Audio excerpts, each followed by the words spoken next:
नमस्कार, आपण पाहत आहात सूरज ग्रुप प्रस्तुत सामान्य जनतेचा आवाज नांदेड सीएम न्यूज। पाहुयात आजच्या काही ठळक घडामोडी।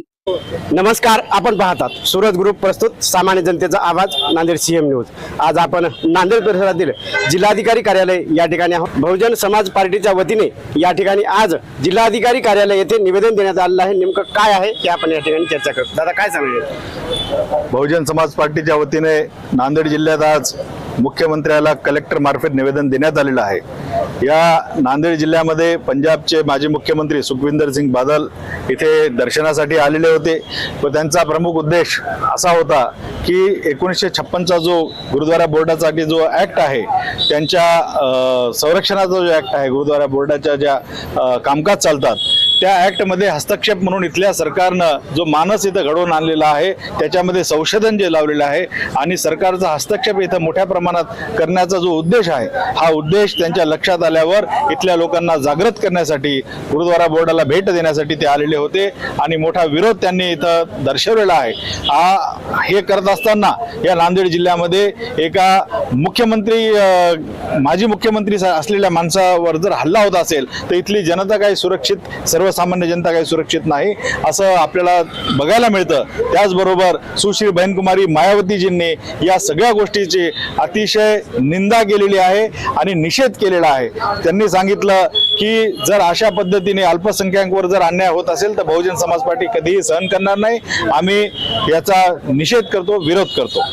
नक्कीच या ठिकाणी एक शर्मनाक गोष्ट म्हणा काय हरकत नाही नांदेडकरांसाठी की बाहेर राज्यातून जेव्हा एखादे अधिकारी जे माजी मुख्यमंत्री राहिलेले आज या ठिकाणी नांदेड गुरुद्वारा येथे दर्शनासाठी आले असता या ठिकाणी जो भ्याड हल्ला झालेला आहे, विशेष म्हणजे या ठिकाणी पूर्ण फोर्स असताना, पूर्व या ठिकाणी सुरक्षा असताना एवढा मोठा या ठिकाणी महाभयंकर हमला होतो म्हणजे या ठिकाणी खरोखर ही निंदनीय गोष्ट आहे। एक नांदेडकरांसाठी एक लाजिरवाणी गोष्ट आहे आणि या ठिकाणी बहुजन समाज पार्टीने जे हा या ठिकाणी निर्णय घेतलेला आहे की या ठिकाणी या प्रकरणाचा छडा लावायला पाहिजे, त्यानिमित्त या ठिकाणी आपण चर्चा करतो। त्या ठिकाणी आपली पुढची प्रक्रिया काय आहे?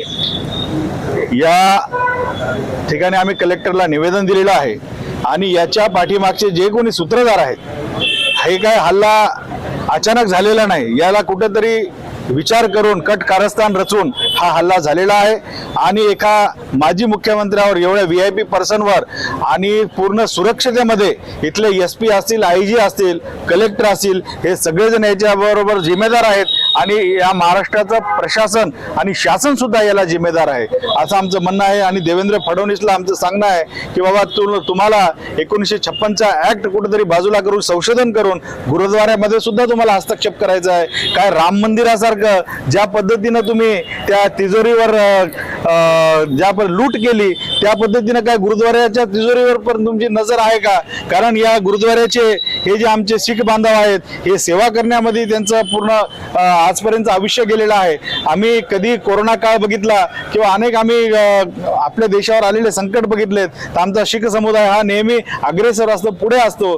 तर या सगळ्या गोष्टी जर आम्ही लक्षात घेतल्या तर इथल्या अल्पसंख्याक जरी असलं तरी आमचा शीख समुदाय या देशामध्ये त्यांचा फार मोठा इथे योगदान आहे आणि अशा समुदायावर जर इथली BJP मनुवादी व्यवस्था जर कुठल्याही पद्धतीनं त्यांच्या अधिकारावर जर काही हस्तक्षेप करत असेल तर बहुजन समाज पार्टी आणि सुश्री बहन मायावतीजी ह्या कधीही सहन करणार नाहीत। नक्कीच या ठिकाणी बहुजन समाज पार्टीच्या वतीने जे या ठिकाणी निवेदन देण्यात येत आहे ते खरोखर या ठिकाणी न्याय मिळावं याकरता बहुजन समाज असेल, सर्व जनता असेल, त्यांना न्याय मिळावा याकरता हा प्रयत्न आहे। या ठिकाणी CM न्यूजसाठी संजय कुमारजी गायकवाड, धन्यवाद।